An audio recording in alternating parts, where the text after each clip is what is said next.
যারা আমাদের রেমিটেন্স যোদ্ধা রয়েছে বিশ্বের বিভিন্ন প্রান্তে, যারা প্রবাসী রয়েছে, আমাদের এই ছাত্র জনতার অংশগ্রহণে সফল গণঅভ্যুত্থানটির ক্ষেত্রে রেমিটেন্স যোদ্ধাদের বিশেষ অবদান রয়েছে।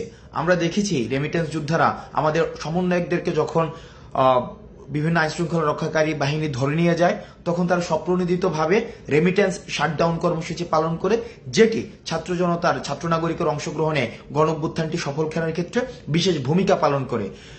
এই কয়েকদিনে আমরা দেখেছি যে বিভিন্ন প্রবাসী বা রেমিটেন্স যোদ্ধা আমাদের সাথে বিভিন্নভাবে যোগাযোগ করতে চেষ্টা করেছে এবং তারা তাদের বিভিন্ন দাবি আমাদের কাছে পৌঁছাতে চেষ্টা করেছে।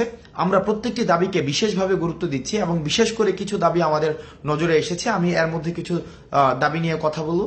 এর মধ্যে প্রথম একটি দফা দাবি, যেটি আমাকে ব্যক্তিগতভাবে মানসিকভাবে বেশ তাড়িত করেছে, যেখানে তারা বলেছে বিদেশে যখন কোনো রেমিটেন্স যোদ্ধা মারা যায়, তার লাশটি যখন দেশে নিয়ে আসতে হয় তখন তাকে একটা ফি দিতে হয়।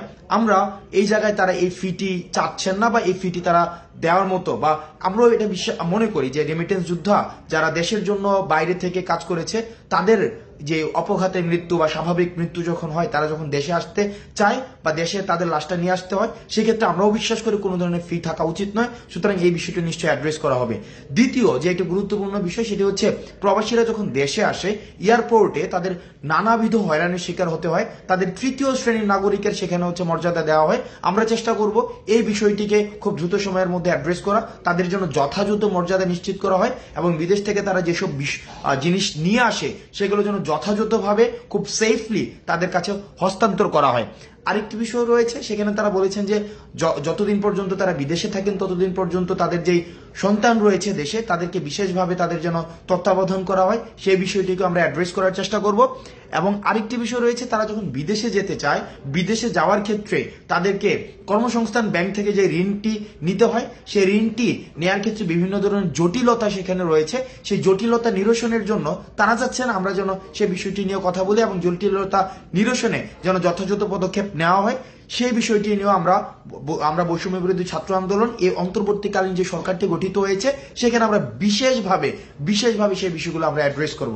এখন বর্তমানে যারা রেমিটেন্স যোদ্ধা বিশ্বের বিভিন্ন প্রান্তে রয়েছেন, আমরা আহ্বান জানাবো আপনাদের কাছে, বাংলাদেশ যে অন্তর্বর্তীকালীন সরকার গঠিত হয়েছে, সেই সরকারের হাতকে শক্তিশালী করার জন্য এবং আমরা যেই বৈষম্যহীন বাংলাদেশের স্বপ্ন আমরা দেখেছি, সেই স্বপ্নকে প্রভাবিত করার জন্য, সেই স্বপ্নকে গতিশীল করার জন্য এবং সেই স্বপ্নকে বাস্তবায়ন করার জন্য আমরা বিশ্বাস করি রেমিটেন্স যোদ্ধাদের সহায়তা ছাড়া সেটি কখনোই সম্ভব না।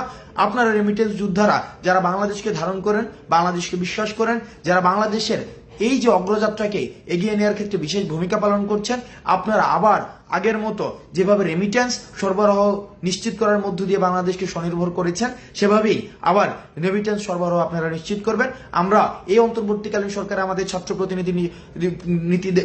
প্রতিনিধি যারা রয়েছেন, তাদের অংশগ্রহণের মধ্য দিয়ে আপনাদের না বলা কথাগুলোকে আমরা তাদের কাছে পৌঁছে দিব এবং আমরা প্রতিশ্রুতি দিচ্ছি আপনাদের এতদিন পর্যন্ত যেসব দাবিগুলো বাস্তবায়ন হয়নি, সেই সব দাবিগুলো বাস্তবায়নের ক্ষেত্রে আমরা স্পোকসম্যান হিসাবে কাজ করব।